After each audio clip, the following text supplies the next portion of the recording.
Well, hey YouTube, it's the Briar Squire coming to you live from my cozy little cabin here in Northeast Ohio. It's been a pretty nice day for Northeast Ohio.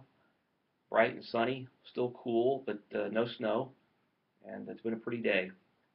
So I thought I'd come out here and unwind and smoke my pipe and try to make a quick video.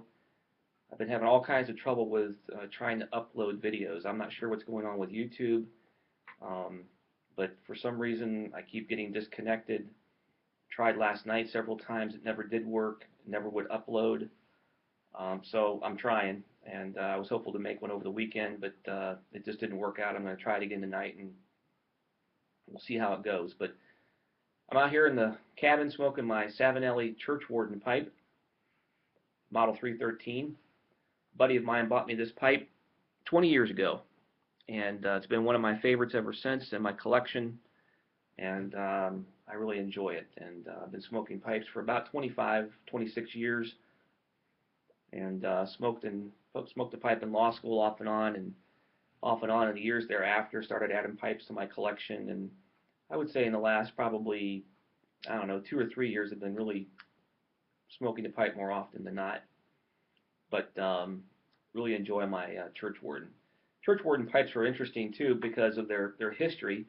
The reason this pipe has the shape that it does, as I understand it, is that the clergy back in the day liked to smoke their pipes, but they had a problem with the ash falling out of the bowl and onto their robes and into their beards, and it would singe their beards and their robes. And so to prevent that from happening, they made these pipe stems longer, so the pipe was hanging out further from their beard and their robes. And that way, if the ash fell out, it fell to the ground instead of hitting them.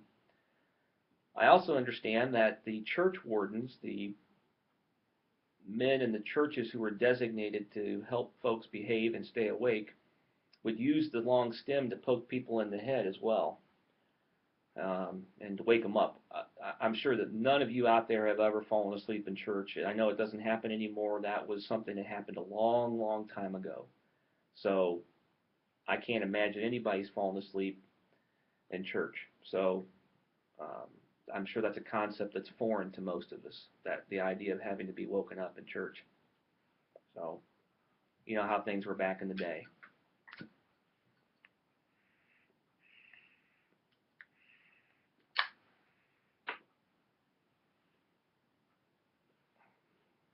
But anyway, I'm smoking McClellan's Frogmorton Cellar tonight in my Savinelli.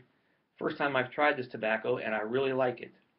And this is going to be the tin of tobacco that we're giving away in the Name That Frog contest.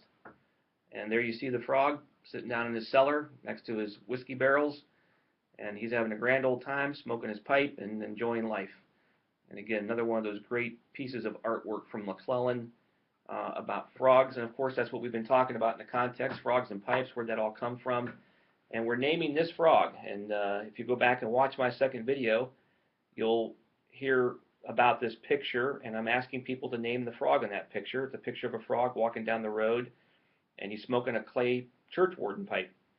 And so I'm asking people to name that frog. And so if you have a name, submit your entry by Friday at 5 o'clock Eastern Standard Time.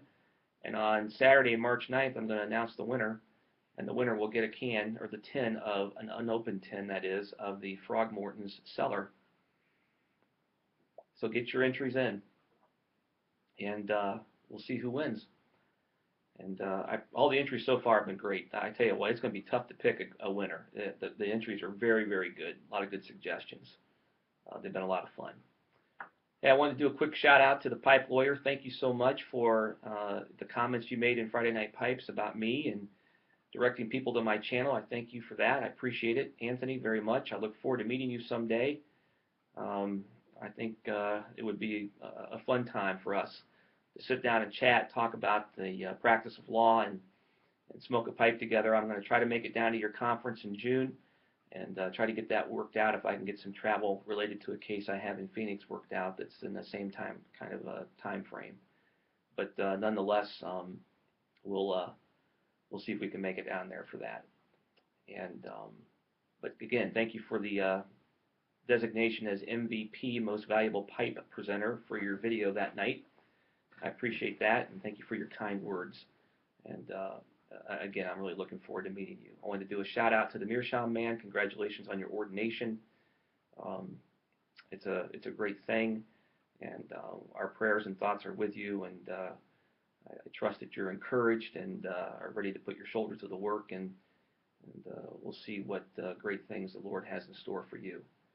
So, again, congratulations to the Meerschaum man. I hope to get to see him soon. He just lives north of me about probably about an hour, 15 minutes or so. So we're not too far apart. So hopefully he and I will get the chance to sit down and chat sometime and smoke a bowl together. And to the and again to Brother Boontar, thank you for the uh, opportunity for us new pipe presenters that you're making us known to the community out there. That's a very kind gesture on your part, and we appreciate that very much. And so thank you for that. Thank you very much. Well, in any event, thought real quickly we could just chat about quotes about pipes. And I know there's a lot of good ones out there, and I wanted to share one with you tonight that I have found particularly good. This comes from a character named Sam Slick, the clockmaker, aka T.C. Halliburton. Sounds like a character from a Dickens novel. I'm not sure. I came across this in another book about pipe smoking, but the book just simply had this quote in it, and this character has having said it. I don't know where it came from, and sounds like a character from a Dickens novel. Who knows? I don't know. I don't recall having seen this in the Dickens novels that I've read, but nonetheless, it doesn't mean anything. But here's the quote, and I think this is really kind of captures for me the essence of pipe smoking. It goes as follows. The fact is, Squire, the moment a man takes to a pipe, he becomes a philosopher. It's the poor man's friend. It calms the mind, soothes the temper, and makes a man patient under difficulties. It has made more good men, good husbands, kind masters, indulgent fathers than any other blessed thing on this universal earth.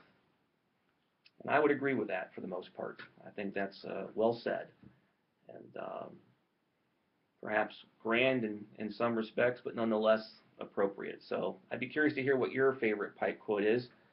Put it in the comments below, and maybe we can make a compilation of these at some point in time and put it in a little pamphlet. That would be kind of fun, and circulate it amongst the YouTube community out there, the pipe presenters, and a little compilation of great pipe quotes. Maybe it's been done already. I don't know, but nonetheless, that's one of my favorite quotes. So share one of yours with me. I would enjoy hearing what you have to say. It's been good talking to you tonight from the cabin here in Northeast Ohio, and looking forward to the rest of the entries on the Name the Frog contest. Get those in, and we'll pick a winner and announce that on Saturday, March 9th. So friends, have a good night. Have a safe week. And don't forget, stay smoky, my friends. Good night.